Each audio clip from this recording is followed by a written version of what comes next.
Hello students, men's education online classes में आप सभी का बहुत बहुत स्वागत है। आज मैं आपको अर्धवार्षिक परीक्षा हिंदी विषय का पेपर बता रहा हूं, जो कि आपके लिए बहुत ही ज़्यादा लाभदायक साबित होगा। सभी बच्चे जल्दी से जल्दी लाइव आ जाएंगे और आज इस ओरिजिनल पेपर को मैं बता रहा हूं आप लोगों को, जो कि 100% आप लोगों की किताब पर आधारित है। आपको एक भी क्वेश्चन इसमें से छोड़ना नहीं है। सभी बच्चे चैनल को सब्सक्राइब करके ज़रूर रखना। देखिएगा, यहाँ पर आप सभी स्टूडेंट का जो अर्धवार्षिक परीक्षा हिंदी का पेपर है, इसी प्रकार से सारे पेपर यहाँ पर आपको देखने को मिलेंगे। आइए स्टार्ट करते हैं पहले क्वेश्चन से। सही विकल्प चुनकर लिखिए। मैं पहला क्वेश्चन है, आकाश में कौन उड़ रहे हैं? आपके ऑप्शन है कौवे, कबूतर, बगुले या फिर गिद्ध। तो सभी बच्चों को मैं बता देता हूँ, आकाश में बगुले उड़ रहे हैं। तो आप सभी का उत्तर क्या हो जाएगा? बगुले। ऐसे याद रखना सभी। नेक्स्ट देखिएगा, भक्तिन कहाँ की रहने वाली थी? तो आपके ऑप्शन है झांसी, झूंसी की, झुंझुनू की या फिर झालावाड़ की। दोस्तों, भक्तिन जो है ये झूंसी की रहने वाली थी।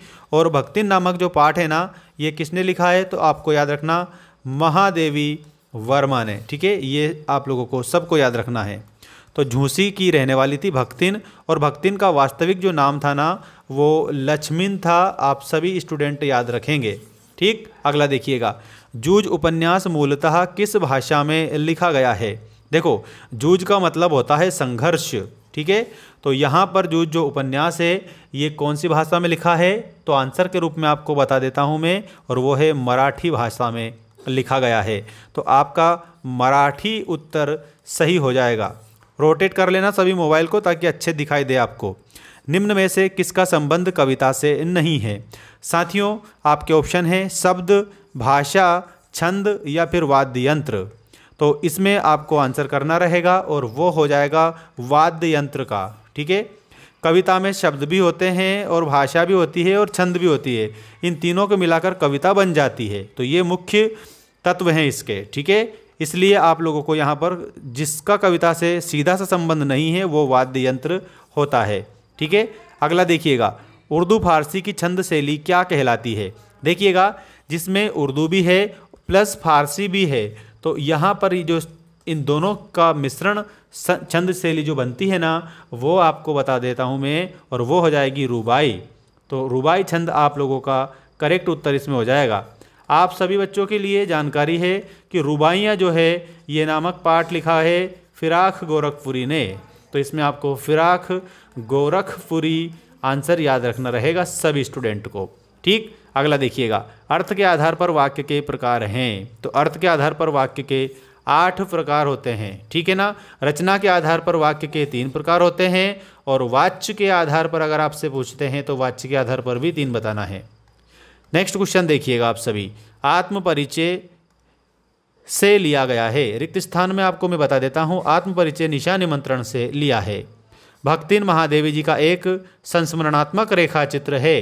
ठीक है, तो यहाँ पर आपको संस्मरणात्मक रेखा चित्र लिखना रहेगा सभी बच्चों को। ठीक है, अगला क्वेश्चन देखिएगा, अतीत में दबे पांव पाठ। देखो, यहाँ पर सिंपल है, ये मोहनजोदड़ो से रिलेटेड है, बहुत शानदार पाठ है आप लोगों का ये। अतीत में दबे पांव का शाब्दिक अर्थ क्या होता है? तो अतीत का मतलब प्राचीन काल होता है, तो प्राचीन काल के अवशेष। नेक्स्ट क्वेश्चन देखिएगा, नाटक में पात्रों की संख्या होनी चाहिए। तो जो नाटक करते हैं ना, इसमें पात्रों की संख्या अधिक होनी चाहिए। तो इसमें आप सभी बच्चों को अधिक बताना रहेगा। नेक्स्ट क्वेश्चन देखिएगा, जिन छंदों में मात्राओं की गणना की जाती है वे मात्रिक छंद कहलाते हैं। तो इसमें आपका आंसर हो जाएगा मात्रिक। बिंब के भेद होते हैं। बिंब के कितने भेद होते हैं? तो बिंब के 3 भेद होते हैं। इसमें आपको 3 आंसर कर देना है। सभी बच्चों को यदि पूरे नोट्स चाहिए, हिंदी विषय के पूरे चैप्टर के नोट्स चाहिए, ग्रामर के नोट्स चाहिए, तो हमारा मेंस एजुकेशन ऐप डाउनलोड कर लेना। ऐप की लिंक मैंने इस वीडियो की डिस्क्रिप्शन में डाल दी है। ठीक है, और वेबसाइट की लिंक भी मैंने डाल रखी है। अगर आप डायरेक्ट PDF परचेस करना चाहते हैं तो हमारी वेबसाइट पर जाइए, और वहाँ पर डिजिटल प्रोडक्ट है, उस डिजिटल प्रोडक्ट में हिंदी सब्जेक्ट का आपका नोट्स आप परचेस कर सकते हैं। ठीक है, सही जोड़ी बनाइए वाला क्वेश्चन देखिएगा, ये रहा आपकी स्क्रीन के सामने, सही जोड़ी बनाइएगा। यहाँ पर सबसे पहले दिया है गीत। ठीक है, तो जो गीत है ना, उसके आगे आप सभी बच्चों को लिखना रहेगा शेर। ठीक, अगला देखिएगा, अवधूत। अवधूत शिरीष के फूल को कहा है, तो इसमें शिरीष के फूल से मिला देना। मोहनजोदड़ो, दोस्तों मोहनजोदड़ो का मतलब मृतकों का टीला होता है और इसमें आप सभी बच्चों को मोहनजोदड़ो में 700 कुएं याद रखना है। अगला है नाटक का प्राण तत्व, तो नाटक का प्राण तत्व संवाद होता है, ठीक है ना। और कवित्त छंद, कवित्त जो छंद है इसमें 31 वर्ण होते हैं। जलद, जलद का मतलब होता है बादल। और छायावाद के जो कवि हैं इसके आगे आपको जयशंकर प्रसाद आंसर करना रहेगा सभी बच्चों को। तो यहाँ पर जयशंकर प्रसाद आपका सही उत्तर है, जो कि यहाँ पर ये ऊपर दे रखा है। इस जोड़ी के बाद में एक शब्द एक वाक्य में उत्तर लिखिए वाला क्वेश्चन देख लीजिएगा। ये रहा आपका एक शब्द एक वाक्य में उत्तर लिखिए का वेरी मोस्ट इंपॉर्टेंट क्वेश्चंस। भाषा के साथ बात कैसी हो गई थी, तो मैं बता देता हूँ, भाषा के साथ में जो बात है वो पेचीदा हो गई थी। तो आप लोगों को याद रखना है पेचीदा हो गई थी। अगला क्वेश्चन देखिएगा, पहलवान की ढोलक कहानी के मुख्य पात्र का नाम क्या था।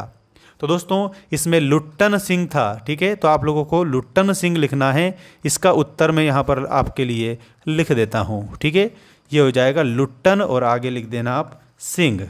अगला देखिएगा, मोहनजोदड़ो के वास्तुकला की तुलना किस नगर से की गई है, तो वो की गई है चंडीगढ़ से। तो इसमें आपको चंडीगढ़ आंसर बताना है सभी बच्चों को।